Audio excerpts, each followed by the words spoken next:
On a tellement l'air professionnel. Ah oui, t'as quasiment l'air impressionné, mais tu nous connais pas pantoute.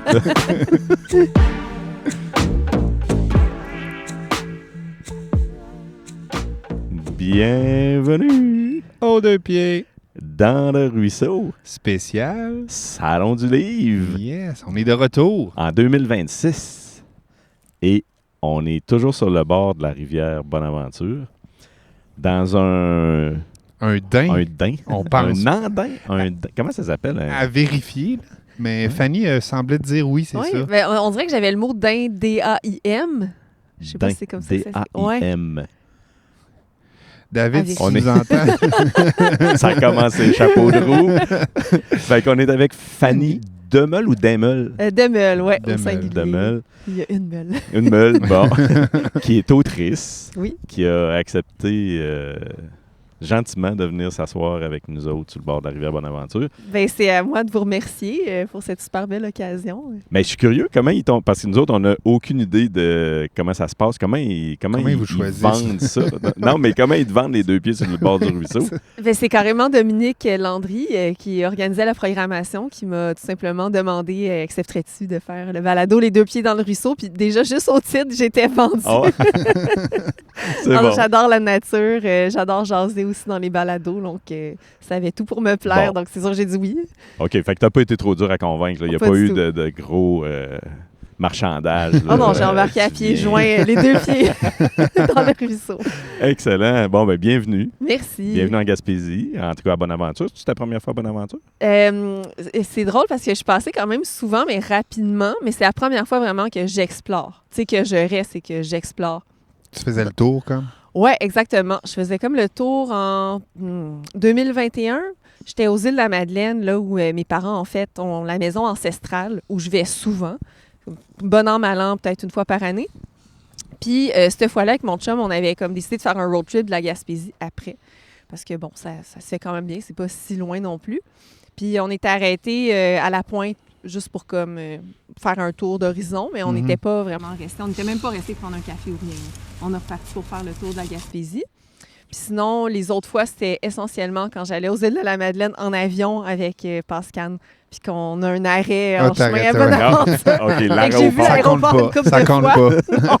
Non. Fait que c'est littéralement ma première vraie fois. Fait que bienvenue à Bonaventure. Merci. Hey, on n'a pas... moi, j'ai lu aucun livre de ce que tu as écrit. Tu n'as écrit plusieurs, hein? Oui, ben j'ai 6 romans, un récit illustré, un recueil de nouvelles. Puis j'écris aussi des scénarios. À date, j'ai un court-métrage et une web-série à mon actif. Ah, nice. Fait que, ouais, je Une fais un peu web-série? de tout, là. Aïe, aïe, OK. Ouais, une web-série qui est sortie l'an dernier, en 2020, octobre 2025, puis c'est l'adaptation de mon 4e roman qui s'intitule Mukbang. Puis j'écris de tout, là, de la science-fiction, de l'autofiction, du plus réaliste au plus fantastique. Ah ouais, tu te promènes dans tout ça? Tout ça, ouais. J'adore plein de genres littéraires. J'aime, en fait, lire plein de sortes de choses. Fait que j'aime aussi écrire tout ça, là. Mon dernier roman, c'est un roman de fantasy horrifique. Juste pour vous donner une idée là, My de God, OK. jusqu'où ça va. Donc, oui, j'ai de Fantasy horrifique. tout. Ouais, C'est quoi ça? fantasy horrifique. Ben, ça s'intitule Du ventre des montagnes. OK. Puis c'est un projet que je portais depuis que j'avais 15 ans. Ça se passe dans un monde imaginaire qui s'appelle le Cavella, où il y a une super grande montagne. Puis au sommet de cette montagne-là, il y a des neiges éternelles dont on dit qu'elles peuvent ramener les morts à la vie. Et là, ma protagoniste a une sœur qu'elle aime vraiment beaucoup, au point où elle la considère comme son enfant. Et cette sœur-là meurt accidentellement et elle se sent hyper, hyper responsable de cette mort-là et décide de faire l'ascension de la montagne pour tenter de la ramener à la vie.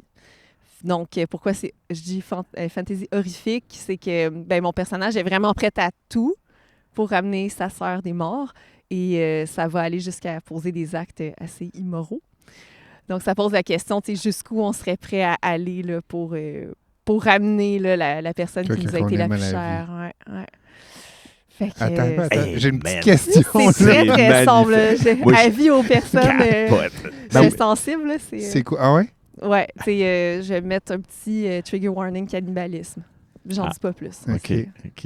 C'est quoi le titre encore? Du ventre et des montagnes. Bon, va ventre falloir que des j'achète montagnes. encore plein de livres pendant ce salon-là. C'était assez plate, un salon du livre, il faut que tu achètes des livres. Hey, moi, j'ai une question. Juste avant qu'on parte là, dans d'autres affaires, faut-tu qu'elle aille juste chercher de la neige ou faut qu'elle amène le corps de sa sœur en haut? Et- Faut qu'elle amène son crâne. Parce qu'on dit que... ça, c'est... Elle me dit Mon ça, elle est tout Elle amène son contente. crâne. Voyez-vous? C'est comme ça que ça fonctionne dans la vie.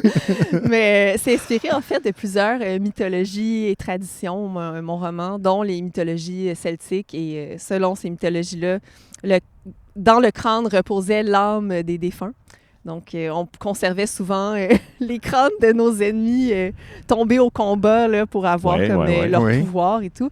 Et donc, ça venait de ça, là, des Celtes, cette idée-là de garder les crânes en vue d'une possible résurrection au sommet de la montagne. Ok. Puis toi, quand t'avais 15 ans, Je pensais à ça. Je pensais à des belles choses. ouais. Ah non, mais j'étais vraiment, tu sais, vous pouvez imaginer l'adolescente là, fan de tout ce qui était comme monde imaginaire, fantasy. Tu sais, moi, j'ai grandi avec Harry Potter et les adaptations du Seigneur des Anneaux de Peter Jackson. J'étais vraiment comme all-in là-dedans. J'ai fait Bicoline, tu sais, j'ai rencontré mon chum là-bas. Tu sais, j'étais dans ces univers-là. Je m'habillais médiéval. Fait que là, quand j'ai écrit Du ventre des montagnes à 34 ans, là, c'était comme renouer avec tout ça là, qui m'a Wow, habité, qui ben m'a oui. forgé. Wow. Hey, petite parenthèse, Bicoline, il y a ouais. eu un accident là Ouais. dernièrement. Là, il y a une partie qui a passé au feu. Ouais. C'est vraiment affreux ce qui s'est passé. On ne sait pas encore la cause là, de l'incendie, mais ça a ravagé une très grande partie là, des bâtiments de la vieille ville. Fait que j'ai bien des amis là, qui ont perdu leur bâtiment. Gros deuil là, en ce moment. on autour peut-tu de- dire à ceux qui ne savent pas qu'est-ce que Bicoline? Oui, c'est un jeu de rôle grandeur nature. Donc, vous pouvez imaginer... mon Dieu, ma voix. Elle a été émue. Mais ouais, non, pour vrai, ça nous a choqués. Tu sais, mon chum Ouais. et moi, on commençait là, notre périple dans les Maritimes quand on a vu cette nouvelle-là. Puis, tu sais, c'est quand même beaucoup de souvenirs là, rattachés à ces bâtiments-là là, qui ont brûlé. C'est où ça? C'est où ça? C'est à Saint-Mathieu-du-Parc, oui, Ok. c'est ça, en Ah, proche de Mauricie. Trois-Rivières. ok. C'est un super beau site dans la nature. Puis il y avait vraiment un grand village médiéval reconstitué.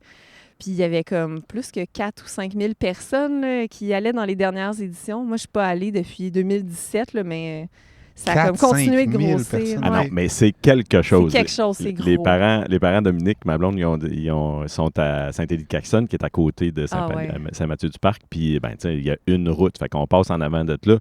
Puis, tu sais, voir quelqu'un en mobilette en train de gazer, mais habillé là, en chevalier bord en bord. Tu sais, je veux dire, c'est pas subtil. Il n'y a pas de.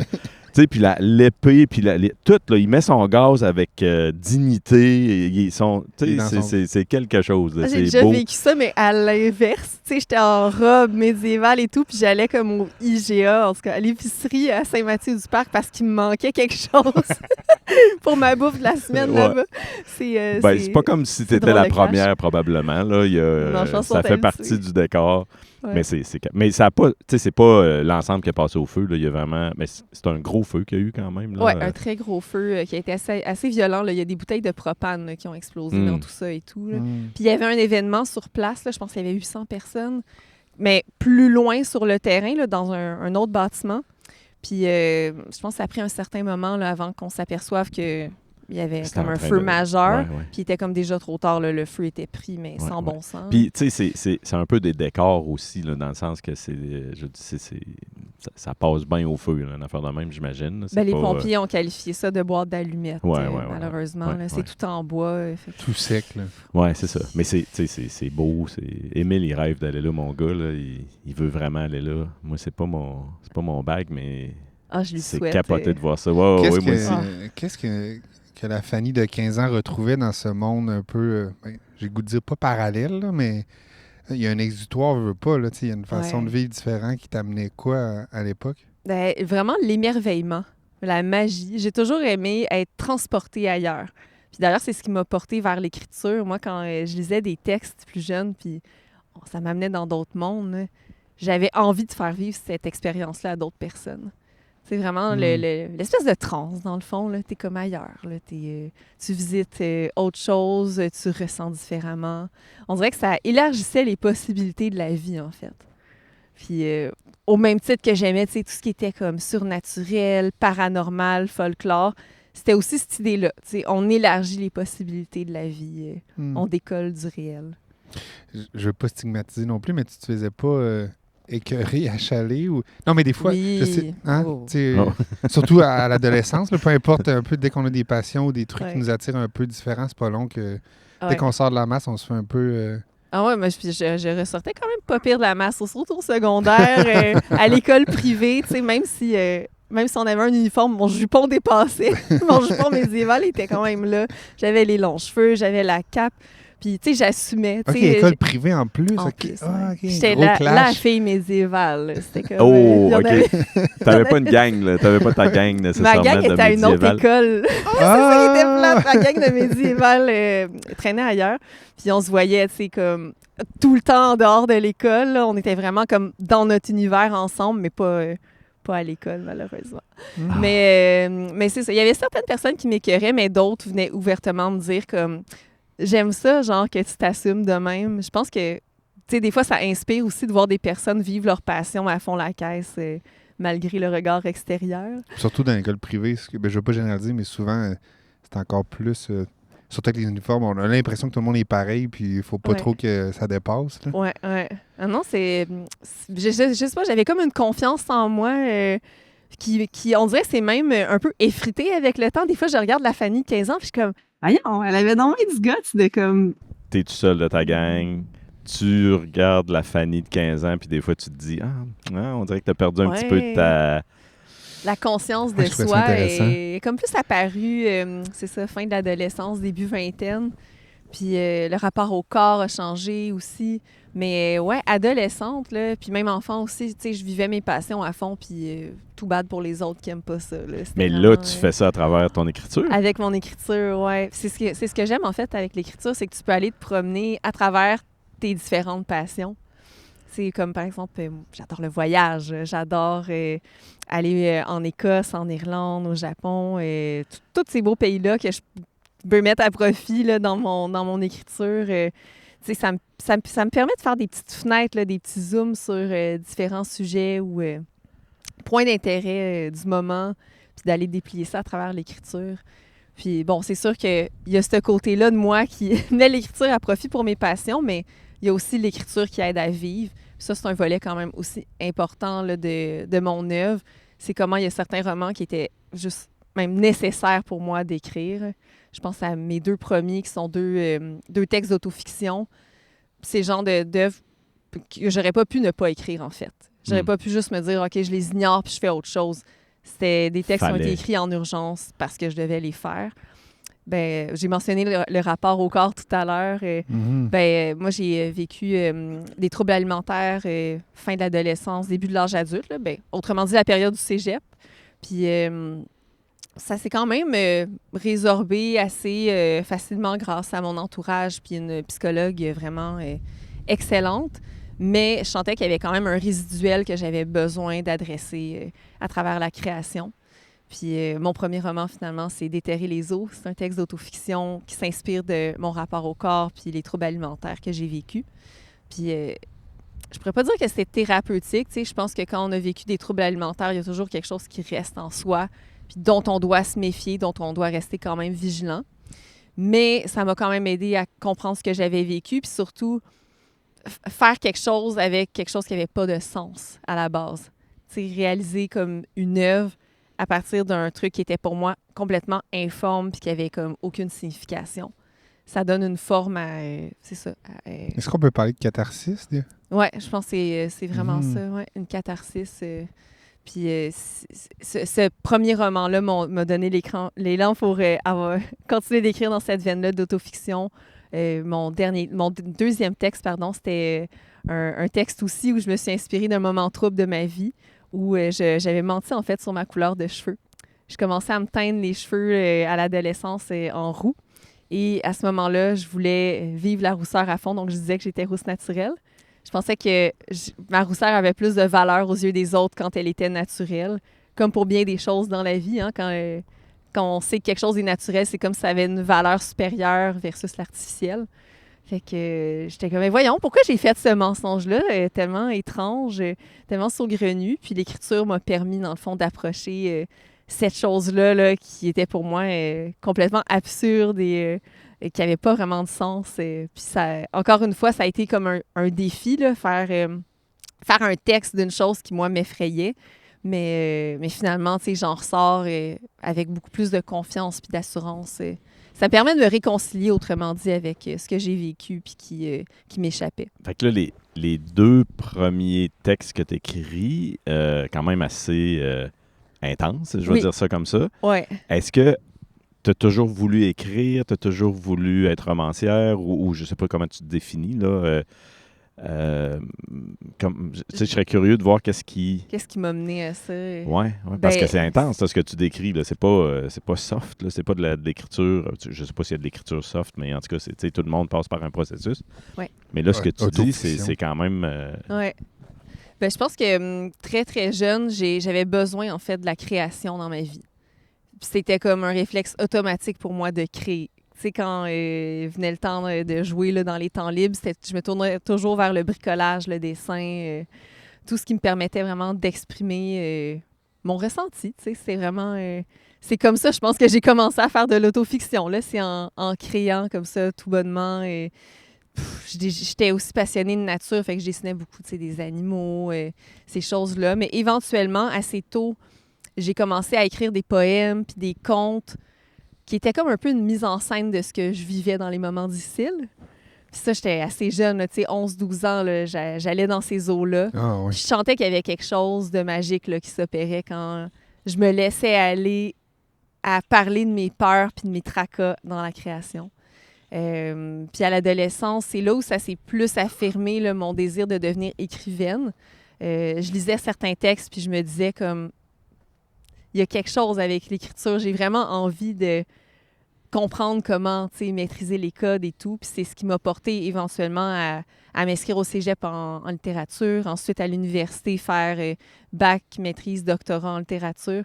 C'est vraiment le désir, en fait, de faire mes armes dans l'écriture. Moi, j'ai quand même une approche assez intellectuelle dans la vie. Il y en a qui rentrent dans l'écriture sans nécessairement passer par des formations académiques, mais moi, je sentais que j'avais envie de développer ce langage-là au contact là, des cours, puis aussi des ateliers de création.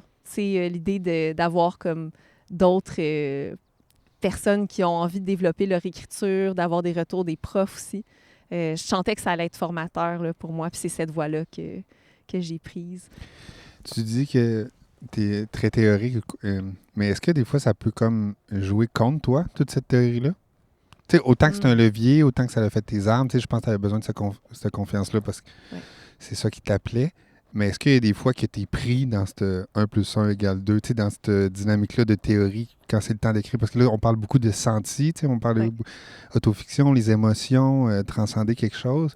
Des fois, je ne sais pas à quel point que la théorie peut être un levier, comme elle peut être de quoi qui étouffe de quelque chose ça, aussi. moi, c'est ce qui me donne la liberté de faire ce que je veux. Parce que je sens que j'ai comme des assises que je maîtrise. Puis après ça, je vais où je veux. Fait que j'ai pas à penser, dans le fond, au carcan. Le carcan est comme... vient plus naturellement, vient me soutenir. Puis après ça, je fais ce que je veux. Un peu à l'image de ma démarche d'écriture. En gros, quand j'ai une idée de roman, je commence toujours par faire comme des listes d'idées, des listes de scènes. Moi, mes romans me viennent par scène. Même quand c'est des romans d'autofiction, là, inspirés de faits vécus, j'ai toujours comme des scènes qui me viennent en tête avant toute chose. C'est pas tant les phrases ou les mots, les tournures. C'est vraiment, je vois une scène, je vais essayer de la décrire avec mes mots. Fait que je fais comme des documents en Word, là, puis des documents dans mon cellulaire où je pitch ces idées-là. Puis éventuellement, je me fais une structure. Je fais toujours une espèce de squelette, là, une architecture de mon texte avant de l'écrire. Fait que j'ai comme mon GPS, là, j'ai mon plan de match.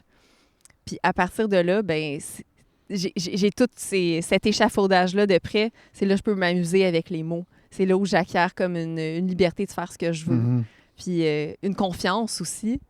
Puis quand vient le moment de m'asseoir pour écrire, puis j'ai eu une grosse journée, j'ai la tête pleine, j'ai comme une base pour me lancer plutôt que comme me demander Dans le où est-ce vide, que là, je vais, ouais. de l'espèce de syndrome de page blanche. Ça, c'est rare que je l'ai parce que j'ai comme une idée déjà d'où est-ce que je m'en vais. Je l'ai déjà comme posé, cette pierre-là. Fait que c'est ça.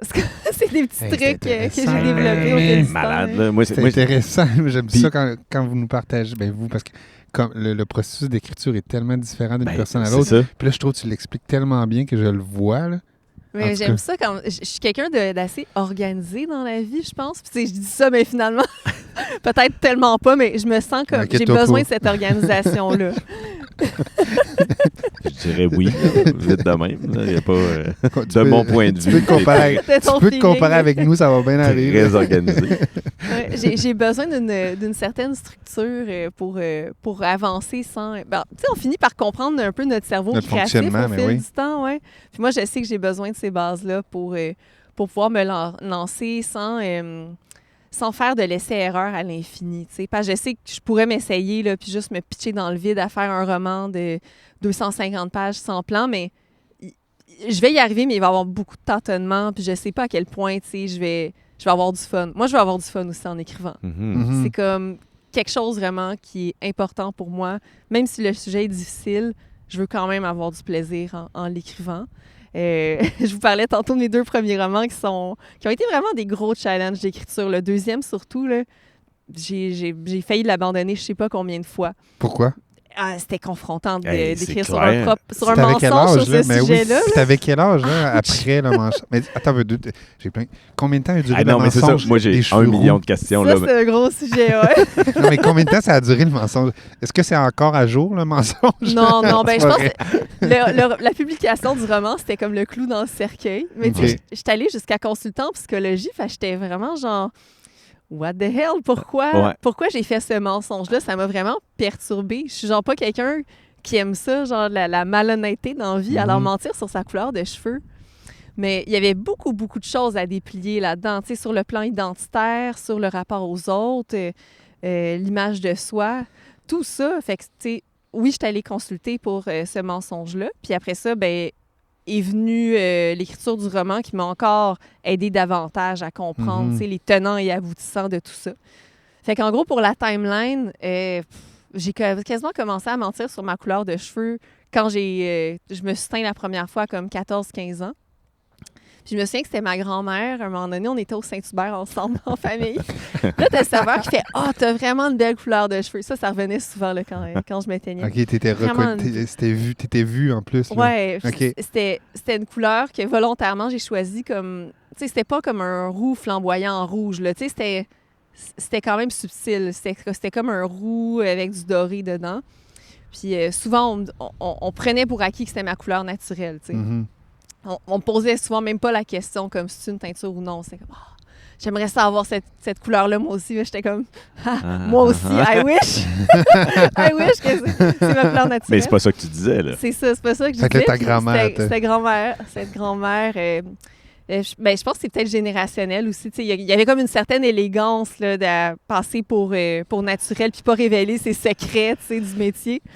Fait que là, le serveur qui me complimente sur ma couleur de cheveux, ma grand-mère se retourne vers moi puis dit « Dis donc que c'est ta couleur naturelle. » Puis j'ai fait « Ah, c'est peut-être gagnant de faire ça dans le fond. » Puis je me suis prêtée au jeu, puis effectivement... Fait que c'est la Ok. faute Tombée à dans ta la marmite. grand-mère. OK, je pensais que c'était la pensais- fin. Ouais, moi aussi. Moi, j'étais moi sûr aussi. que t'allais me dire C'est que le c'est la début. première qui t'a révélé. Oh my God. c'est le Ben là- début. Non. OK, Non. quand est-ce que t'as-tu écrit un roman sur ta grand-mère aussi? Ben, elle fait partie de mon roman Roux clair naturel. Ce moment-là, très précis. Il y a bien des moments inventés là, dans mon Ouais, roman. Tu sais, quand je vous disais que faut que je m'amuse quand j'écris, ben, quand je fais de l'autofiction, c'est une bonne manière pour moi de m'amuser parce que je peux en beurrer épais, je peux rajouter des scènes qui ont jamais eu lieu, Ouais.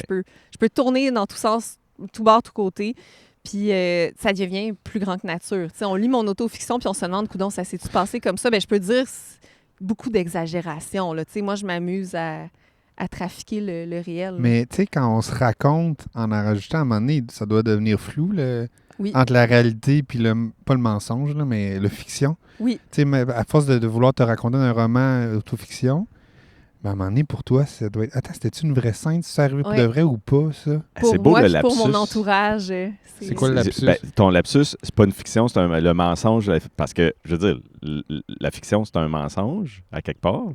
Je veux dire, c'est une fiction, t'inventes. Oui. Puis là, tu es en train de faire une auto-fiction sur ton mensonge. Fiction, Tu sais, il y a de quoi, il y là, avait beaucoup de degrés. Je sais pas si tu t'es aidé. Faudrait voir, là, mais... Ben, je sais que j'ai plus le rapport à la rousseur que j'avais. Là, ça fait je sais pas combien de mois, années que je me suis pas teinte. Ou 2024, bon. Oh, il y a une date, là, OK. Ou 2024. Des fois, je pense avec une certaine nostalgie. Fait que je pense qu'il y a quand même encore quelque chose. Oh my God, comme, OK. Là, il me semble qu'il y avait... mais je m'identifiais quand même à la rousseur, beaucoup, même avant de me teindre en rousse. Tu sais, Fifi Brin d'Acier, toutes ces grandes figures-là de femmes fantasques rousses. Moi, j'aimais ça quand j'étais jeune. Puis j'avais envie de faire partie de la gang, je pense. Ben oui, puis à quelque part, mettons là, que t'es pas une écrivaine puis que tu te penches pas là-dessus, je veux dire, oui, tu sais, il y a plein de monde qui font ça puis qui assument ou qui assument moyen, mais là, toi, tu t'es penché là-dessus, là, tu t'es dit, OK, je vais déplier des... Puis là, je vais aller chercher là-dedans, puis tu l'as dit tantôt, tu as eu besoin de soutien. Fait que tu es allé creux, ça t'a fait travailler. Oui, puis en fait, j'ai fait beaucoup de cache-cache avec moi-même en écrivant ce livre-là. Il a connu plusieurs versions parce qu'à chaque version, surtout les premières, je contournais un peu le sujet. J'allais très en surface, ça restait très léger comme ton. Puis on comprenait pas l'enjeu de ma protagoniste, pourquoi elle mentait sur sa couleur, puis pourquoi c'était aussi effrayant pour elle d'avouer son mensonge. Puis c'est mon éditeur Éric Simard aux éditions Hamac, que je vais remercier jusqu'à la fin de mes jours, qui m'a vraiment bien accompagnée à travers ces démarches-là, en douceur, à aller de plus en plus loin dans mes tabous, dans mes angles morts. Puis finalement, ça donne un roman dont je suis vraiment fière parce que je sens vraiment que j'ai été capable d'aller jusqu'au bout de ma peur. Il y a eu combien de versions? Je pense qu'il y en a 8 ou 9. Hein? C'était vraiment ça, c'est pas du début à la fin. Là. C'était quelque chose. Ah, mais ça, c'est rare, non? Je pense que c'est autant assez, réécrire un livre. Je sais pas si c'est dole la personne à cette fréquence-là, c'est si courant, mais je pense qu'on est plusieurs là, à réécrire à nauséam nos œuvres pour aller jusqu'à l'aboutissement, en fait. C'est pour sentir qu'on est allé au bout de notre sujet, au bout de notre idée. Là. Ça peut être assez exigeant émotionnellement, mais aussi à travers le temps. Ce livre-là m'a pris, je pense, 3 ans à écrire.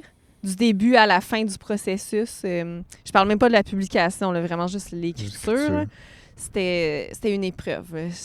C'était épuisant dans tous les sens. T'as failli l'abandonner. On peut-tu prendre juste un petit moment, une petite pause? Pourquoi? Moi, je vis des émotions.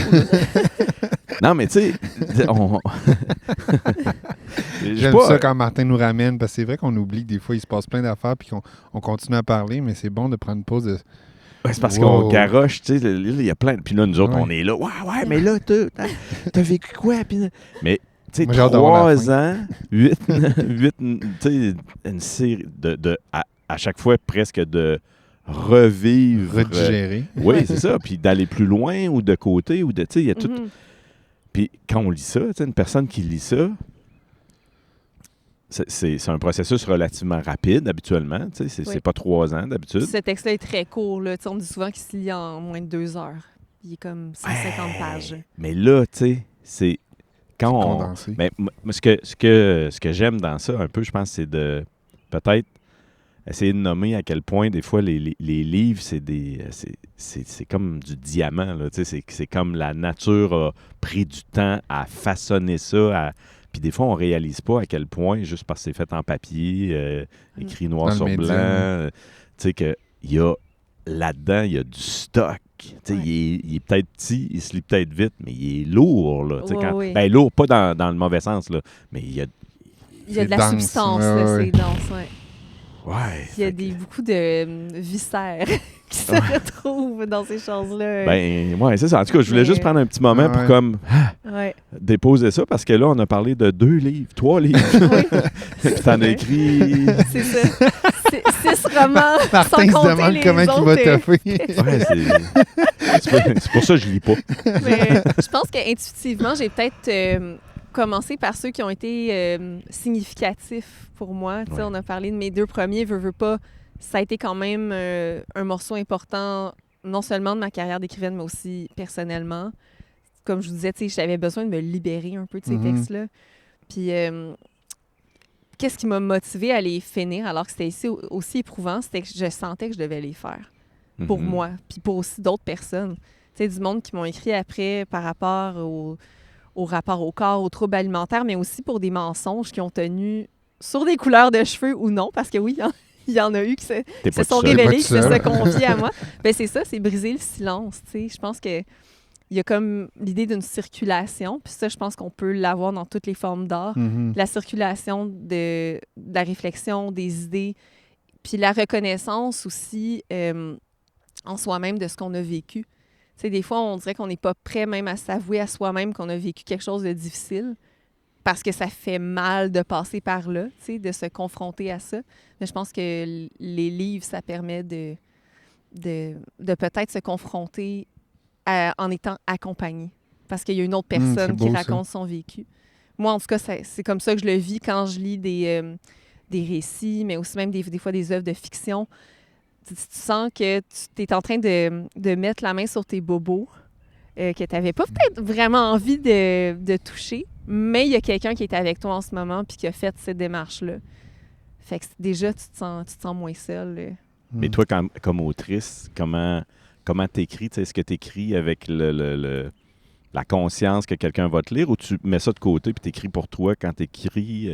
J'essaie de le mettre de côté parce que je sens que je ne vais pas jusqu'au bout de mes idées quand je focus trop sur la personne qui va le lire. Ouais. Fait que j'essaie vraiment de faire ça pour moi puis de prendre mon pied, tu sais, d'aller jusqu'au bout de mon trip. Mais c'est pas facile, surtout quand j'écris de l'autofiction parce que c'est pas tant le regard du grand public qui va lire mon livre qui me préoccupe que celui de mon entourage. Oui, non, je comprends. C'est là que ça devient vraiment difficile. C'est sûr. S'il n'y avait pas de caméra, là, j'aurais pris un moment pour décrire ta face quand tu as dit ça. Je suis carrément cachée. Mais c'est vraiment comme ça que je me sens la veille des publications d'autofiction. Oui, c'est sûr. Peux-tu juste aller me cacher? Ah oui. Loin, loin, loin. Ah. Mais au final, c'est jamais aussi pire que ce que j'anticipe. Bien, il y a une part de courage là-dedans. Tu sais, quand même, il y a de te faire face à toi, dans le sens que, là, dans ce que tu nous parles, il y a vraiment une introspection, puis un travail de remise en... je sais pas si c'est remise en question, mais en tout cas, de revenir, te questionner, puis voir, après ça, puis de faire une histoire qui se tient avec ça aussi. Puis là, après ça, comme tu dis, il y a des couches, là, tu mets ça devant les gens qui t'aiment, puis il y a des degrés. Y a on a des amis proches, un petit peu moins proches, un petit peu plus loin. Mais il y a tout... il y a différentes couches, avec des regards différents. Puis, tu sais, les questions sont pas les mêmes. Quelqu'un qui te connaît pas du tout, qui te connaît par ton œuvre versus les proches, tu sais, par exemple, oncles, tantes qui vont se tourner vers mes parents, vont dire... Tu sais, cette scène-là dans le livre de Fanny, c'est-tu vraiment arrivé comme ça? Puis là, tu sais, on parlait des faux souvenirs tantôt, mais il y a ça aussi dans mon entourage. Des fois, mes parents viennent me voir, font comme ça, je suis plus sûre, hein? C'est-tu arrivé la scène au restaurant? Oui.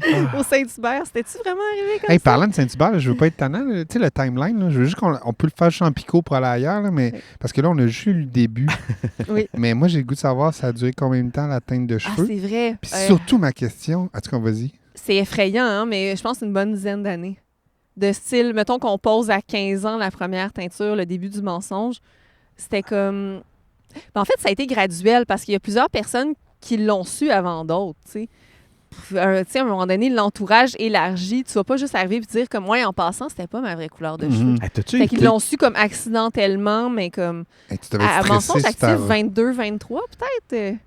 Ouais. T'as-tu déjà été la seule à le savoir? Non, il y a toujours eu quelqu'un qui le savait. Sa grand-mère, mes parents, mes frères et sœurs, mais oui. Vous voyez, il y a quand même quelque chose de sournois des fois avec le mensonge parce que les gens finissent par y croire, même les gens qui y croyaient pas au début, tu sais. À force de répéter une vérité. C'est ça qui est étrange, puis je le mets aussi en scène dans mon roman. Des fois, il y a des personnes de mon entourage, je me souviens, un de mes oncles qui vient me voir à Noël, il fait comme... c'est ta vraie couleur de cheveux, ça, déjà? Mais tu sais, il m'a vu longtemps, Mm. là, pas... Ouais, je veux pas dire, rousse. je suis vraiment pas proche d'être rousse, là, à l'état Aïe, aïe. naturel.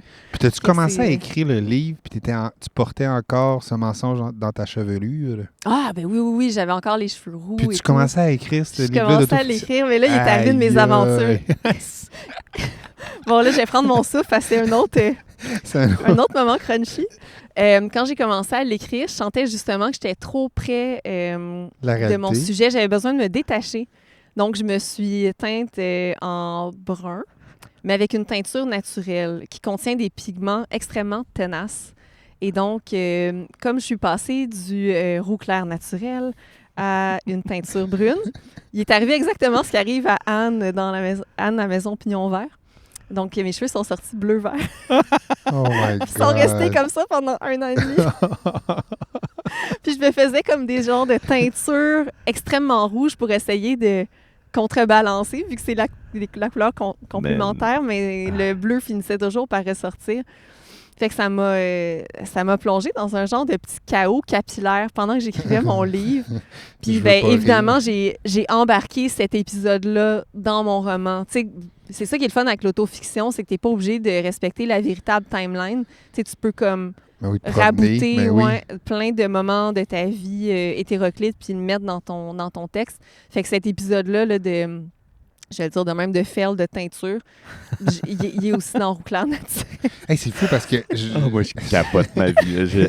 Sérieux? C'est fascinant à tellement de niveaux, mais on se connaît pas là du tout. Fait que tout ça respectueusement, t'es une personne complexe, évidemment, là, avec plein... Mais il y a des couches là-dedans. Là. Il y a du stock là, d'écrire là-dessus, d'avoir la sensibilité aux autres, de recevoir ça. Puis là, nous autres, on est en train de te cuisiner là-dedans. Là, Mais moi, j'aime ça. J'aime ça. Bravo. parler Ben de oui, ça, clairement. Moi, là, c'est... ma confidence, c'est quand tu as parlé tantôt de ton premier livre, Troubles alimentaires, j'étais comme, ça va. Là, ça va. J'étais pas encore dans le jugement. Puis là, quand tu as parlé de ton là, tu l'es. Ben, attends. Non, mais là, j'ai dit que c'est une confidence. Oui. Attendez. Ouais, vas-y. Puis quand tu as parlé de ton deuxième roman sur la couleur de cheveux, là, j'ai comme fait, hein? Tu sais, j'étais un peu genre, c'est donc bien léger.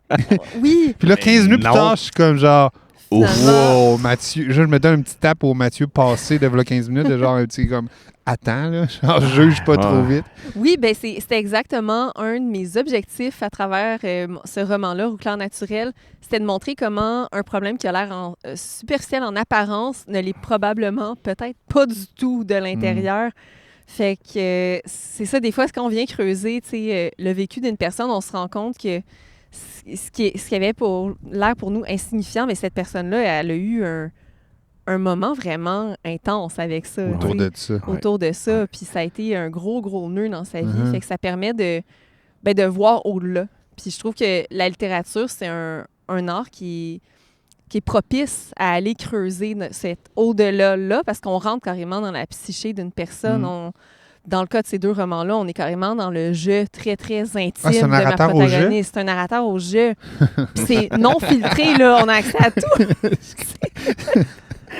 Fait qu'on fait comme, ouf, OK, ouais, C'est pas finalement... c'est laissé zéro chance, là. T'es allé genre all in, là. Oui. Bravo. Fallait que ça soit... Si ce roman-là allait exister, il fallait qu'il soit Mhm. all-in. Il pouvait pas être dans juste l'anecdote légère. Parce que ça aurait pu juste être une nouvelle légère. Tu sais, pop, la fille, elle mentionne sa couleur de cheveux. Puis au début, c'était ça, je vous Ben, c'est l'avoue. ça. Là. Mes Comment premières tentatives, ça ressemblait à ça. C'était Ok. très loufoque, puis beaucoup de comic relief.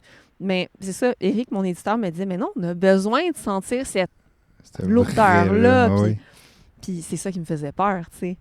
Mais vous voyez, il y a mon père, à un moment donné, quand j'étais dans la période de troubles alimentaires, qui m'a donné une phrase clé qui est devenue un peu comme mon fil d'Ariane en écriture.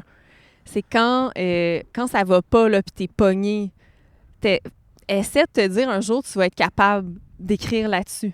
Tu vas être capable d'avoir une distance suffisante pour faire une œuvre à partir de ça. Puis ça m'a comme fait une épiphanie là, quand il m'a dit ça. Puis je m'accroche à cette phrase-là. C'est quand vraiment... T'es en train de vivre de Je suis en quoi? train de vivre de quoi qui est tough, là, que je sens que t'es au bord de la crise ou t'es dans la crise à pieds joints. Tu dis, hey, un moment donné, je vais faire quelque chose avec ça. Puis encore aujourd'hui, ça m'aide. Et postpartum, les moments difficiles, je me disais, je vais faire de quoi avec Tu ça. vas achever, Martin. Juste une question de temps. Non, mais c'est parce que ça ouvre des portes, là, tu sais bien.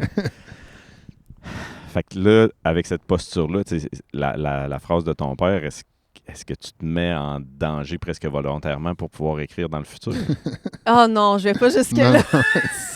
Non, Il voit peut-être plus complexe que t'es. Là. Non, Mais mais attends, je suis extrême, là, je parce reviens que- sur ta question. Peut-être. Je sais pas à quel point on... tu sais, des fois, notre inconscient, je pense que ça me donne du courage. Puis je vais pas me placer volontairement dans des situations difficiles, mais je pense que quand j'en traverse, j'ai plus de lâcher prise. Puis ce lâcher prise-là me donne du courage parce que je me dis, au pire, je vais faire quelque chose. Ouais. Tu sais, c'est comme un bras de fer. Tu sais, en ce moment, Non, je non, me je sens de comprends. même à terre. Mais un moment donné, c'est moi qui vais être du côté de la création avec ça. Fait que t'acceptes Belle la image. position, Ouais. Oui. t'acceptes toutes les positions. Ben, en tout cas, C'est c'est ça. plus facilement ou plus... Oui. La résilience. Je sais pas si le C'est mot ça. facile est le bon, là, mais tu sais, il y a Ouais, ça donne un sens à ce que je vis alors qu'il n'y en a pas dans le moment, parce que je sais qu'éventuellement, je vais être capable. Ouais. Fait que ça me donne une assurance. Là, Ça, c'est une phrase de même, là, ça parle à tout le monde. Là. La phrase Non, ce que tu viens de dire, là, tu sais, moi, parce que je t'écoute, c'est tout le temps ça, là, quand on est en discussion, on écoute tout le temps l'autre par rapport à où je suis dans ma vie, mettons. Puis, tu sais, ce que tu dis là, ça résonne, même si on n'est pas dans une souffrance éternelle ou quoi que ce soit, mais de dire, ce que tu viens de dire, de dire qu'un jour, ça, oui. tu sais, je veux dire, ça fait du bien à tout le monde. Là. Je pense que la création peut aider tout le monde. Puis, tu sais, les gens qui se disent, ah, je suis pas artiste ou je suis pas bonne avec les mots, c'est pas grave. Tu sais, juste de dire, je vais faire quelque chose avec. C'est pas obligé d'être un roman publié, là. Juste quelque chose. Je vais faire quelque chose qui va représenter cet événement-là pour moi, puis ça va être beau. T'sais, pas dans le sens, le beau pour moi implique aussi la laideur, là, mais il va avoir une beauté à mes yeux, puis je vais en être fière. Bien, déjà, je pense que ça nous aide à avoir un petit pas de distance par rapport à la crise, allant jusqu'au traumatisme. Je pense que ça peut nous aider à garder comme une soupape là, de sécurité. Moi, en tout cas, ça m'a beaucoup aidé là, à traverser les épreuves que j'ai vécues avec la grossesse, l'accouchement, le postpartum. Je pense qu'à différents niveaux, on vit tous et toutes des défis avec le début de la parentalité. Mais moi, ça m'a vraiment aidé, cette posture-là là, de création dans la vie. Donc, avant même de prendre... l'ordinateur ou le crayon là, pour écrire, qu'on est déjà dans une posture créative. Je pense que ça m'a vraiment aidé à traverser tout ça. Si j'ai comme une invitation à lancer là, aux gens qui écoutent, c'est peut-être c'est essayer au moins. Je dis pas que c'est comme un remède ou quoi que ce soit, mais je pense que ça peut valoir le coup là, d'essayer de se mettre dans cette disposition-là de je vais faire quelque chose avec ça. Des fois, c'est pas possible. Des fois, on est complètement dépassé parce que c'est complètement traumatisant ce qu'on vit. Mais à la minute où on peut se dire « Hey, je vais peut-être essayer de faire quelque chose. Je pense que ça peut aider. Fait que ça te porte dans ta vie pour, après ça, bon, ça te nourrit dans ton écriture, mais est-ce que tu penses que il y a ça dans ton écriture aussi? Les gens qui lisent tes écrits, est-ce qu'ils ressortent avec cette espèce de... Tu sais, comme... je veux pas dire message, mais il y a comme de... Tu sais, il y a de quoi de très sage et de très porteur dans ça. Est-ce que c'est un message que J'ose espérer qu'on peut retenir ça de mes textes, qu'on se donne la liberté, en fait, de ressentir, puis de créer, puis de s'avouer aussi.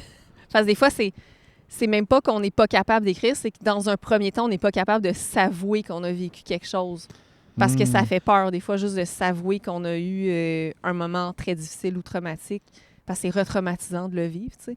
Fait que je pense que des fois, de juste se donner cette permission-là, cette douceur-là. Tu sais, des fois, quand on voit des actes de courage des autres, ça nous inspire, tu sais, à faire preuve de courage nous-mêmes. Puis, tu sais, des fois, il y a des gens qui m'ont dit en lisant Au clair naturel, hey, ça m'a donné des armes pour moi-même m'approcher par l'écriture de choses difficiles que j'ai vécues. Ben, je suis comme, OK, ben c'est le plus beau cadeau qu'on peut me faire là, en tant qu'écrivaine, qu'il y a comme un flambeau qui est passé à d'autres là, pour se donner la permission d'écrire et de s'avouer des choses. Il y a comme de quoi dans les histoires que tu nous as racontées jusqu'à maintenant, on dirait que la honte et le courage, c'est des sœurs, là, où il y a quelque chose de... Ouais. Tu sais, la honte, c'est vu comme négatif, mais il y a une part, il y a quelque chose de... Tu sais, Il y a une force. avoir honte, c'est reconnaître quelque chose. Tu sais, Oui. il y a pas, c'est pas Fuir. juste... Ouais. Non, c'est ça. C'est Si pas tu fuis, tu ne vivras pas oui, de honte. là. non, tu passes à d'autres choses, tu fais d'autres choses. Mais là, tu sais, dans la honte, fait qu'il y a comme une noblesse, on dirait, dans...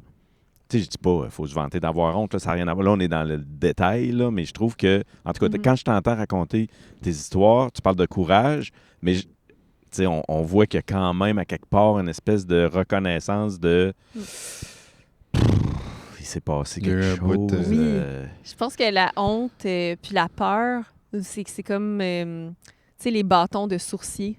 Ça permet de Ouais. détecter qu'il y a quelque chose. Ouais. Puis même si tu sais pas exactement c'est quoi cette C'est un chose-là, indicateur. il y a quelque chose, là, ça vibre. Là, tu fais comme, ouh, OK, il se passe de quoi. Puis moi, je suis tellement contente que tu poses cette question-là parce que c'est mes meilleurs alliés, la honte et la peur, quand j'écris. Parce que je sais qu'il y a quelque chose de vif. Puis pour moi, c'est là que c'est intéressant. Si c'est inerte puis que c'est comme une promenade du dimanche, là, d'aller écrire, je pense que je manque un peu quelque chose. Je passe à C'est côté fou de quelque comment chose. que l'écriture t'amène le courage à voir ces émotions-là avec... Tu sais, t'amène à... C'est vraiment l'écriture, la création qui te fait voir ces émotions-là d'une manière complètement différente parce que n'importe qui, la peur et la honte, on n'aime pas ça puis on veut tasser ça. Mais là, t'es comme genre un peu... Ben, tu le vis quand même. C'est des T'es sur outils. deux chaises. C'est Tu presque vis des la peur et la outils. honte, mais même une petite excitation de dire « Oh shit, OK, il y a de quoi de vivant Ouais. là-dedans. Là. Il y a Ouais. de quoi de vrai qui C'est est mes là. outils là. chirurgicaux. Là. C'est vraiment, tu sais, Aïe, comme j'ai aïe. la honte et la peur, c'est comme mon scan. Là. Je vois qu'il y a quelque chose. Puis après ça, je viens disséquer avec les mots. Mhm. Puis j'ai beaucoup de reconnaissance, en fait, d'avoir la chance d'écrire, d'avoir pu faire mes études là-dedans, d'avoir eu aussi un entourage qui m'a toujours appuyé dans mes démarches d'écriture, même les plus audacieuses, je dirais, parce que ça m'aide tellement à vivre. C'est Ouais. comme, ça m'aide à juste gérer puis digérer ce que je traverse. Puis j'ai énormément de reconnaissance de pouvoir le faire, puis tu sais, d'avoir aussi la chance d'avoir cette liberté d'expression-là. Je le reconnais, puis j'ai énormément de gratitude pour ça. C'est inspirant. Hey, comment tu te sens, là? On continue ça encore un petit peu? Moi, j'ai du jus. Ça va? J'aime tellement la discussion avec vous. J'aime vos questions, vers où vous m'amenez. Là. Je trouve ça. Ouais, je sais pas où on t'amène, je sais pas d'où ça vient, mais en fait, ça vient de toi. Tu sais, c'est vraiment C'est un échange. ce que... Puis, on va essayer d'aller là. Puis, encore là, comme on disait... Bon, là, Martin. avant- ben non, mais... Ouais, vas-y. c'est parce que je trouve que c'est des sujets qui sont sensibles. Tu sais, pour moi, Mhm. c'est important de... C'est bienveillant de nommer de que tu prendre peux le- mettre tes limites. Ouais, puis prendre le temps aussi, puis prendre soin de nous, mais de toi Mhm. aussi. Là. Quand tu t'es assis ici, on se connaît pas du tout, j'ai aucune idée d'où tu viens, c'est quoi tes livres, tout ça. Puis à quelque part, je trouve ça fascinant parce que ça me permet d'embarquer dans... puis de poser un peu peut-être des questions. Je pense qu'on pose des questions un peu naïves. Puis quand tu t'es assis, on a commencé à parler, puis dès le début, on dirait que j'ai eu le goût de te demander, parce que tu es une raconteuse, tu sais, tes images sont claires, Les scènes. oui, Mhm. ben oui, mais tu es très clair quand tu parles. Puis je me suis dit, si tu n'écrivais pas, tu sais, si elle n'écrivait pas, cette personne-là, elle ferait quoi? Tu sais, parce que là, il y a beaucoup d'affaires qui Ah. passent par ton écriture, Écriture. Ouais. mais en même temps, ce dont tu parles, ou ce dont on parle depuis qu'on a commencé à se parler, c'est pas tant d'écriture. On parle des émotions, des récits, de où ça vient, du passé. Introspection, connaissance de Il y a soi. beaucoup d'affaires. Mhm. Puis là, bon, toi, tu le fais passer par l'écriture, mais mettons que tu peux plus écrire. Je sais pas comment ça se peut de plus pouvoir écrire, là, mais mettons là, que tu peux plus écrire. Tu fais quoi avec tout ça? Hey, c'est une bonne question. Puis en passant, vos questions, je les trouve zéro naïves. Je les trouve tellement sensibles, c'est intelligentes et tout, inspirantes.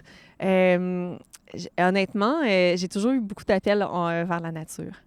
Très jeune, j'étais fascinée par les animaux, par le système solaire, l'astronomie, les minéraux, les roches, tout ça. Fait que je pense que je me serais tournée vraiment vers la nature. Puis ça, c'est... je suis contente parce que j'ai rarement l'occasion d'en parler, mais c'est... Cette nature-là, de plus en plus, je la mets en scène dans mes romans. Puis je me rends compte que dans mes romans, de plus en plus, je retourne à mes passions premières. Tout ce qui est, je vous parlais des mondes imaginaires, la fantaisie et tout, mais aussi de plus en plus la nature, le territoire, les lieux, tout ça, ça fait de plus en plus partie de mes romans. Fait que je pense que je suis partie de la Fanny début vingtaine qui écrivait les romans de la nécessité, ceux qui avaient vraiment besoin d'être exprimé, à moi qui continue de confronter mes démons, mes parts d'ombre, mais aussi qui fait vivre toutes ces passions-là pour l'environnement, la nature à travers mes livres. Parce que ça me permet de faire de la recherche, ça permet d'observer, ça permet de rendre aussi toute l'expérience sensible du vivant à travers l'écriture. Puis moi, ça me fait vraiment triper. Je pense que vraiment, pour répondre à ta question, ça serait un métier lié aux sciences naturelles. Moi, on me demandait à 6-7 ans, qu'est-ce que tu veux faire plus tard? Puis je disais naturaliste. C'était très clair pour moi.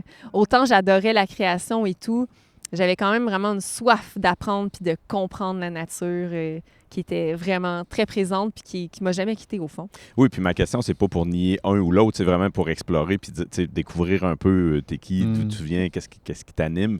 Puis là, tu parles, puis tu me parles de nature, puis je vois tout ça, puis évidemment, dans ce que tu racontes, puis même le dernier roman que tu as écrit où... oui, du vent des montagnes, il y a vraiment beaucoup. On dirait qu'il y a de la nature là-dedans. Mais et des crânes. Ouais. Ça fait partie de la nature.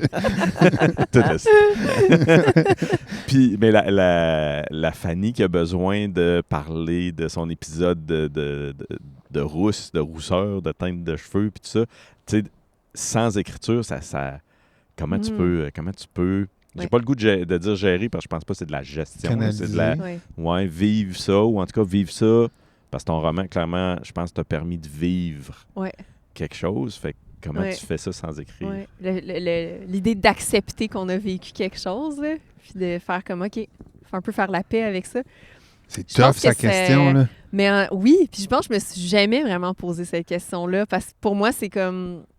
Ça a été... Tout mon parcours a été très intuitif, tu sais, l'écriture s'est installée dans ma vie de manière organique et tout, puis c'est comme un langage, là, qui s'est manifesté et qui a pris de plus en plus d'espace dans ma manière de vivre, comme naturellement. Mais je pense que tout ce qui est lié à la psychologie humaine aussi, je pense que si j'avais travaillé là-dedans, étudié là-dedans, ça m'aurait aussi peut-être aidé. Mm-hmm. Le fait d'en parler avec d'autres, je pense que ça m'aurait aussi été bénéfique. Parce que l'écriture, c'est une forme de parole, tu sais, en différé. Mais je pense que quand on en parle aussi de vive voix, il y a aussi cette chose-là dont on parle qui s'opère, le fait qu'on est capable de reconnaître, d'accepter ce qu'on a vécu, de le partager avec d'autres.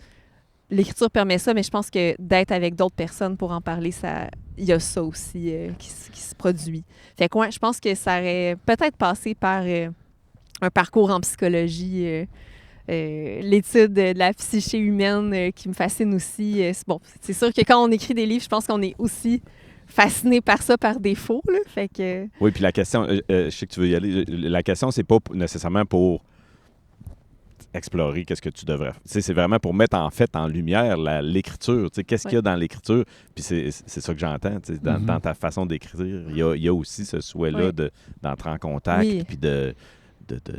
Ah oui, pour moi, la rencontre, c'est vraiment important. Là. Oui, je le fais pour moi dans un premier temps, mais je pense que c'est aussi pour moi me sentir moins seule et que d'autres éventuellement se sentent moins seuls dans leur bobo. Fait que oui, c'est comme... c'est ça qui est prodigieux avec les livres, c'est que tu peux avoir une rencontre en différé. Tu sais, quelqu'un qui va lire Au Clan naturel dans 50 ans, alors que je serai peut-être plus là. J'espère que oui, mais peut-être que non. Va quand même pouvoir avoir accès à ma parole puis à cette expérience de vie-là. Ça rassemble à travers le temps. Puis ça, je trouve ça beau. Hein. C'est beau. Oui. Ils vont pouvoir écouter ton balado aussi. Oui!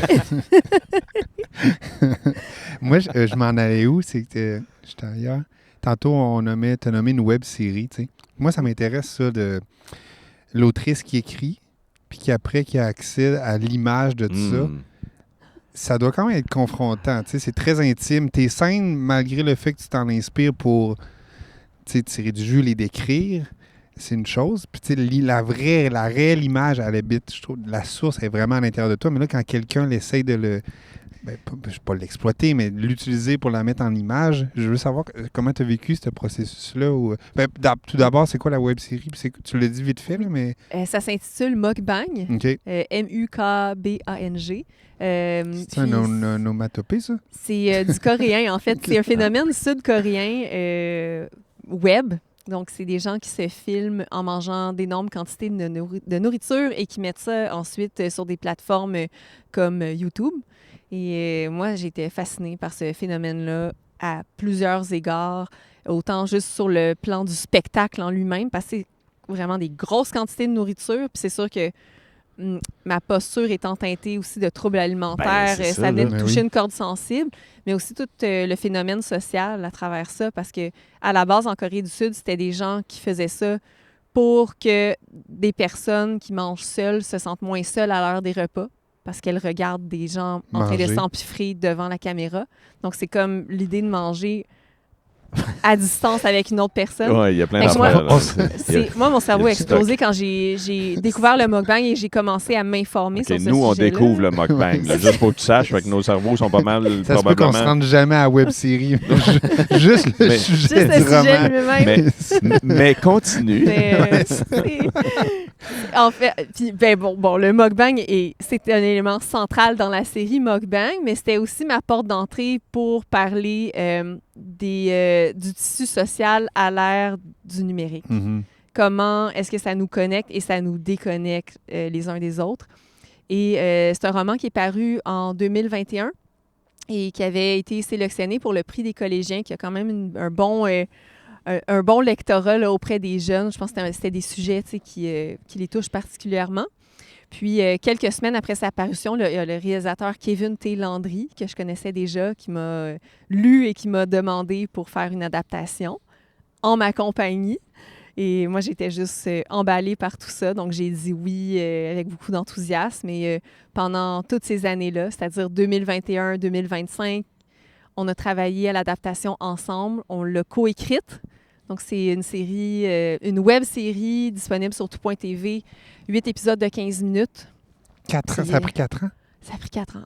Okay. C'est beaucoup de stop and go quand on fait de la scénarisation parce que chaque étape demande des approbations de différents paliers, des demandes de financement, des fois qui mettent plusieurs semaines ou mois à obtenir. Fait que, tu sais, on n'a pas fait ça constamment pendant 4 ans, mais on a été sur le projet. Ce projet-là nous a habités pendant aussi longtemps. Mais là, toi, tu l'avais écrit. C'était full impliqué. Là. Mais la question de Mathieu... J'étais vraiment impliquée, puis j'ai tout adoré de cette expérience-là, autant sur le plan humain que sur le plan créatif. J'ai tout aimé, puis je continue mes collaborations avec Kevin T. Landry, les réalisateurs, et Babel Film, les producteurs. On est vraiment sur une lancée là, pour ça devait être quand même un petit rêve, parce que tantôt tu parlais de scène dans ta tête, puis là que ça puisse se matérialiser. Parce que moi, je te voyais pas dans le processus. Je sais pas si en fait, la question que tu posais, moi, comment je l'ai compris, puis que je trouvais intéressante, c'est que souvent, en tant qu'autrice, j'imagine, tu as ta vision, là, comme tu nous as expliqué. Puis là, ton roman ou ton récit avait... Tu avais tes images à toi, puis des fois, ça, c'est pris par quelqu'un d'autre. Ouais. Mais là, toi, est-ce que ça... Ouais. Parce que ça, c'est particulier, là, parce que là, tu es l'autrice, tu écris, tu as tes images. Est-ce que c'est fidèle, la web-série, ou tu es allé complètement ailleurs? C'est... complètement ou... C'est adapté un peu. Ce que je voulais, c'est donner vraiment les clés de mon char à Kevin pour qu'il fasse ce qu'il avait envie de faire. Puis j'y faisais vraiment confiance. Moi, je pars vraiment, quand j'accepte une collaboration avec quelqu'un, je pars sur un principe de confiance, puis j'aimais déjà vraiment beaucoup ce qu'il faisait. Fait que pour moi, c'était un honneur de voir son imaginaire s'emparer du mien pour faire quelque chose d'autre. Mais en même temps, Kevin et moi, je pense qu'on a des sensibilités artistiques très similaires. Fait que je savais vers où il allait s'en aller, puis il me communiquait souvent, tout le temps en fait, ses intentions quand on écrivait ensemble. Puis, tu sais, on a vraiment conçu l'écriture du scénario en ayant en tête sa réalisation. Fait que, tu sais, j'ai pas eu de grosses surprises ou j'ai pas été déstabilisée là, par sa réal. Ouais, c'était vraiment fluide, puis je sentais ce qui s'en venait, puis j'avais hâte là, de voir le résultat. J'avais hâte de voir le jeu des acteurs, des actrices. Puis vraiment, mes attentes étaient hautes, parce que je savais que ça allait être de qualité, mais honnêtement, le résultat, là, J'ai trippé sur la série la première fois que je l'ai vue. Le jeu, la musique, tout. J'ai vraiment tout aimé. Fait que c'était pour moi comme un immense cadeau là, d'avoir l'opportunité d'écrire avec lui, mais aussi de voir comment lui allait rajouter son grain de sel là, par rapport à ce qu'on avait fait, ce que j'avais fait, mais ce qu'on avait fait ensemble aussi. Puis, j'ai adoré. Il y a vraiment le côté grinçant, saugrenu de mukbang, over the top, qui fait vraiment la signature du roman. C'est un roman qui est aussi excessif que les mukbangs eux-mêmes. C'est un roman que je voulais vraiment dans la surenchère. Il est très spécial. Là. Il y a plein de codes QR à l'intérieur qui nous amènent vers des pages web parce que, bon, je parle du rapport à Internet et au numérique dans mon roman. Donc, le roman lui-même met en scène ce rapport-là, puis nous challenge en tant que lecteur parce qu'il nous ramène constamment à des liens web. Puis il y a ce côté-là là, dans la série. La série est disjonctée de la meilleure manière possible. Puis elle est horrifique aussi, là, je dois le dire. Là. Il y a un côté comme horreur corporelle qui est là. Je tiens à prévenir. ça fait mal. Il me semblait que ça s'en venait. Ma coupe était déjà genre full remplie de belles choses. Là, une petite cerise horrifique. Mais un petit ingrédient. Il y a souvent cet élément-là d'horreur corporelle d'une manière ou d'une autre dans mes romans, certains plus que d'autres. Je pense que la Palme d'Or, c'est... Non, il y en a deux. Palme d'Or, c'est Mukbang, celui dont on parle, puis mon tout dernier, là, celui avec les crânes du vent des montagnes. Ça, c'est mes deux pires. Là, quand je t'entends... Pire ou meilleur?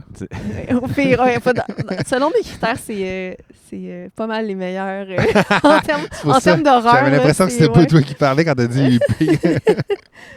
Ben c'est ça, tu es autrice, évidemment, mais tu es une créatrice. Juste de t'entendre parler justement de la web-série, de comment, c'est ça, c'est l'imagination. On sent, là, ça s'entend, ça se voit. Là, moi, j'aime ça. C'est vraiment, chaque jour, je suis contente de faire ce que je fais, puis d'avoir la chance de faire ces projets-là, qu'on amène de l'eau à mon moulin avec des projets d'adaptation. Oui, une bonne partie, c'est la création, ouais. Wow. J'ai de la chance. C'est vraiment pas chose commune, mais depuis quelques années, peut-être 4-5 ans, là, c'est de plus en plus, là, ça prend l'espace dans ma vie. Hey, moi, je pense qu'on s'en va vers une conclusion tranquillement, mais j'ai tellement de questions. Puis je vais te poser la question que ça se peut pas de répondre. Naïvement. Non, mais c'est parce que en quelques minutes, tu nous as fait voyager dans ton univers de création. Puis, il y a clairement Puis là, tu viens d'avoir un enfant. Tu viens de devenir parent de maman. Puis là, mais après ça, ça vient juste d'arriver. Je peux pas... On se reverra dans 5 ans, puis on s'en reparlera, mais on dirait que il y a un avant, il y a un après. Là. Il y a un moment là clairement au niveau de la création. Bon, c'est l'œuvre ultime de création, là, on pourrait dire ça. Mais après ça, ton rapport à la création, de comment tu navigues là-dedans, j'imagine que ça change. Mais tu vois comment je veux pas poser cette question-là parce qu'il y a plein d'affaires, mais si tu es capable de résumer quelque chose ou de nommer un petit quelque chose cette expérience-là, je trouve que c'est quand même... Tantôt, elle parlait de postpartum. Oui, la parentalité, puis la création, il y a quelque chose là, il y a tout un... Ah oui. Puis je sens que c'est comme en ébullition là, en ce moment. Tout est en train de... C'est une entropie, là, avoir un enfant, tout ce que tu connaissais est un peu en train d'exploser et de se réorganiser autrement. Hein. Puis moi, j'aime ça, ces moments-là de vie où c'est comme bouillonnant, là, c'est vif. Il y a comme une espèce d'instabilité, mais qui est tellement belle en même temps. Tu es tout en train de refaire tes repères. Puis en fait, ça a commencé même avant d'accoucher. Là, comme je me souviens, j'avais un projet de roman. Puis là, j'ai pas encore parlé de ce roman-là, mais je vais juste le nommer. C'est mon 5e roman qui s'intitule Highlands, qui se passe en Écosse avec différents personnages. C'est vraiment un roman de fiction, là, pas d'autofiction du tout. Puis j'avais envie d'écrire cette... Faut vraiment qu'elle précise. Pas d'autofiction. Je veux dire, parce que si on le lit, on peut se demander... Il y a une mère assez troublante dans ce roman. Fait que t'as peur qu'on t'associe. Ce n'est pas moi. Ça ne sera jamais moi. À vie à la famille, j'espère. À suivre. C'est le genre de roman qu'un jour, quand ma fille va le lire, va Maman, Ouais. ça vient d'où, ça, ce personnage-là? Qu'est-ce que ça veut dire? Bref, je vais pas aller trop loin parce que je me dis le gâcher. Mais ce roman-là, j'avais envie d'écrire une suite. Et donc, reprendre les personnages puis leur faire vivre d'autres aventures en Écosse. Puis j'ai même organisé un voyage en Écosse là, pour visiter certains coins où je n'étais jamais allée. Puis là, je tombe enceinte. Puis je suis allée faire ce voyage-là. Puis pendant le voyage, c'est comme si cette idée de roman-là perdait tout son intérêt. Parce que j'étais déjà en train de vivre autre chose avec la grossesse puis avec la maternité, tu sais, qui commençait. J'étais comme... J'avais plus tant de goût d'un roman de fiction. Puis c'est là où j'ai commencé à cogiter le roman qui m'occupe actuellement, qui est un roman d'autofiction, finalement. Fait que je retourne à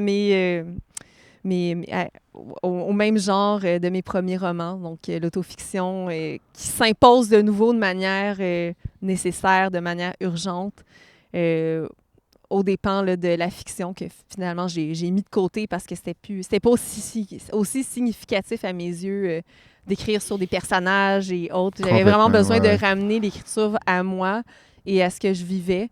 Puis au final, c'est comme un genre de journal autofictionnel de ma grossesse et du postpartum. Tu sais, les fameux albums qu'on doit remplir, là, le journal de ma grossesse, le journal de ma première année, le livre de ma première année.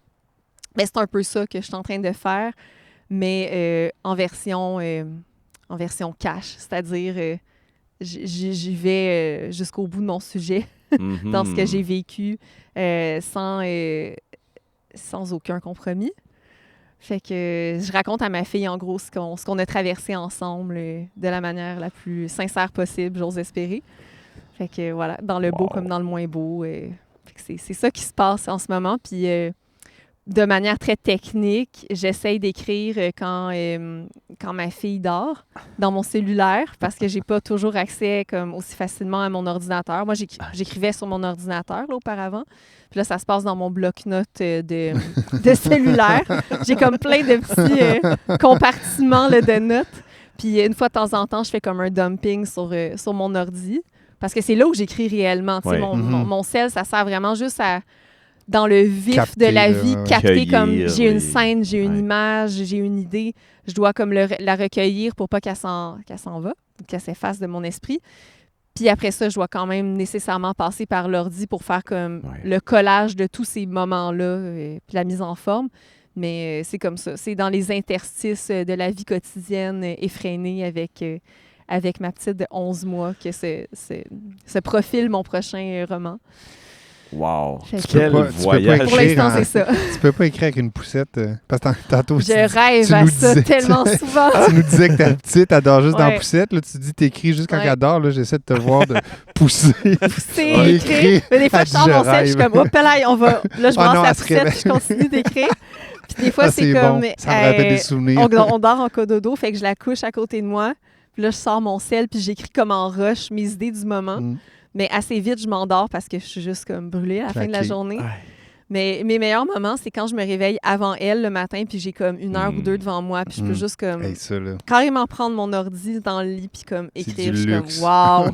Wow, je suis comme voir qu'avant, j'avais ça comme tout le temps. À volonté ou presque. Là. C'est comme tu mesures comme la chance que tu avais dans tes temps libres. Mais en même temps, j'échangerais pas la réalité d'avant pour celle, oui, celle ça que rappelle des souvenirs. C'est une autre façon, de vivre, c'est une autre façon d'écrire, tout ça, mais c'est juste une autre façon, c'est pas c'est pas plus accessible, c'est pas plus. Hey, quel voyage de fou. My God. Je veux dire, c'est hallucinant là. Moi Et puis on n'avait pas parlé de tous tes romans, on dirait qu'on aurait pu continuer de même. Ben c'est sûr, évidemment. C'est souvent ça. Oui, mais là, moi c'est... Je peux même pas, je veux pas même essayer de résumer quoi que ce soit, je veux juste dire quand je parle de voyage, tu sais, je pense que c'est un voyage au cœur d'un processus, la façon dont tu écris, la façon dont tu t'investis dans ton écriture, comment ton écriture te porte aussi d'une certaine façon, même avec ce que ton père t'a partagé, puis ce qui te... Tu sais, il y a du stock, là, c'est beau. C'est vraiment beau, c'est vraiment... merci. Merci de m'avoir offert cette discussion-là avec vous. J'ai adoré ça. Puis oui, j'aurais pu parler de tous mes livres, mais je pense qu'on est allé toucher ce qui... Tu sais, le réseau souterrain qui les relie tous, parce qu'ils sont tous hétéroclites. Tu sais, chacun de mes romans, c'est vraiment un univers à part entière, puis qui a appelé comme une démarche puis une pensée différente, tu sais, parce que je passais par l'autofiction, je passais par la fiction réaliste, d'autres plus fantastiques. Tu sais, tout c'est éclaté dans tous les sens, mais ouais, j'aime qu'on ait parlé de mon atelier d'écriture. Je trouve ça vraiment... Oui, puis tu sais, moi, personnellement, je me retrouverais en avant d'un livre de Fanny Demeule que je connaissais pas du tout, mais aujourd'hui, je regarderais ça, puis tu sais, je veux dire, peu importe, j'ai l'impression que je serais curieux de comme prendre ça, d'ouvrir ça, puis de faire, OK, là... Ouais, tu vas pouvoir aller au salon du livre. Oui. C'est ça, mais je vais y aller certain avec... j'ai une fille de 15 ans qui adore la lecture. Ça. C'est pas vrai? Non. Ben là, je le sais plus. On sait plus. Tu pourrais dire que c'est ta couleur naturelle. Hey, non, c'est ça. Là, tu nous as donné beaucoup de jus, fait que si ça continue, ça se peut qu'on soit trop à l'aise. Il y a deux questions qu'on pose souvent aux gens qui viennent s'asseoir avec nous. Puis c'est est-ce qu'il y a une personne en particulier à qui tu aimerais faire vivre cette expérience-là, de venir s'asseoir dehors avec deux gorlots comme nous autres, 2 pieds. Ah, oh, mon Dieu. 2 sages hommes. Ben, toutes les personnes que j'aime. Vraiment. Ah, c'est beau! Mais beau! Oui, mon Dieu, toutes les personnes que je connais dans le milieu de l'écriture et même de la création, là, j'aurais pu quasiment... toutes les personnes que je vous ai nommées. Hey, ton éditeur... Mon éditeur, Éric Simard, là, je ne sais pas si... il essaie de se plugger. Sinon, allez-vous de rencontrer voir. Claire Lejeune, qui est au salon du livre. Non, je ne connais pas. Ben, elle, c'est ma directrice de mémoire de maîtrise et une autre personne que je vais remercier jusqu'à la fin de mes jours. Fait que c'est une autrice? Extraordinaire. Autrice extraordinaire. Aussi? Oui, elle est ici en ce moment. Puis, elle a écrit de l'autofiction, de la fiction aussi, mais moi, c'est par l'autofiction, en fait, que je me suis rapprochée d'elle parce qu'elle a été ma directrice de mémoire, là où j'ai pu écrire une première mouture de mon premier roman. Et c'est elle qui m'a mis en contact avec Éric Simard, mon éditeur, pour mes 2 premiers livres. Fait que, bref, une personne qui a été extrêmement importante dans mon parcours. Puis, mon Dieu, je suis sûre que vous pouvez avoir une super belle discussion avec elle.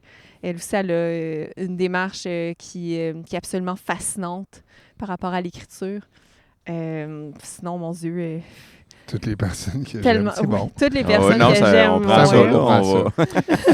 Ben toi, si tu t'ennuies de nous, tu sais, au retour, là, quand tu vas faire la route, tu peux nous écouter. Hein, on a reçu plein de beaux artistes gaspésiens, plein de gens inspirants. Fait que...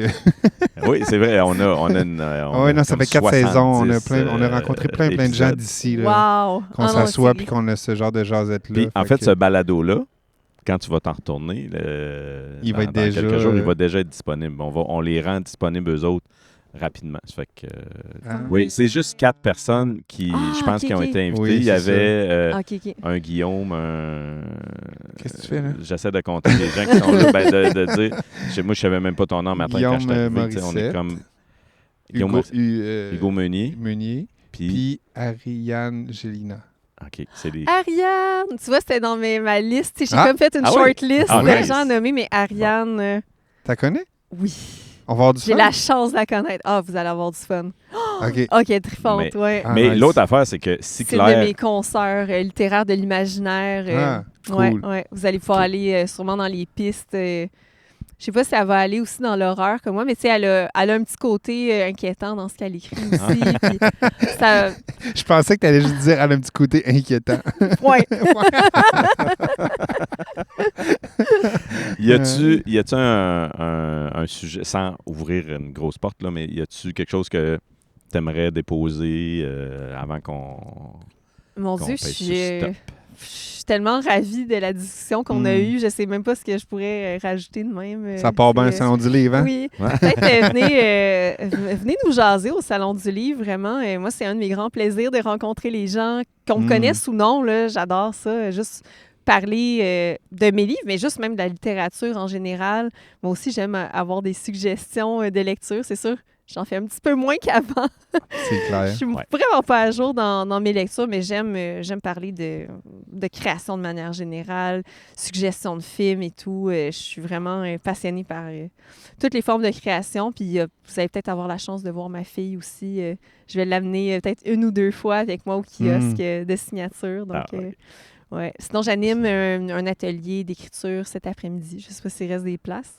OK. Mais ouais, à 1h cet après-midi. Cool. Wow. Merci, Hey. Fanny Demel. Mais merci à Merci vous deux. beaucoup. C'était vraiment très, très agréable. Merci, Mathieu. Merci à Captimédia, David Arsenault, Oui, David, qui a capté ça en vidéo. Merci, David. qui est dans son trailer, puis qui Trailer. contrôle ça à distance, c'est capoté. Bon ben, salon, amuse-toi. Ouais. Merci infiniment à vous deux. Bonne suite de discours avec les autres. merci. Merci.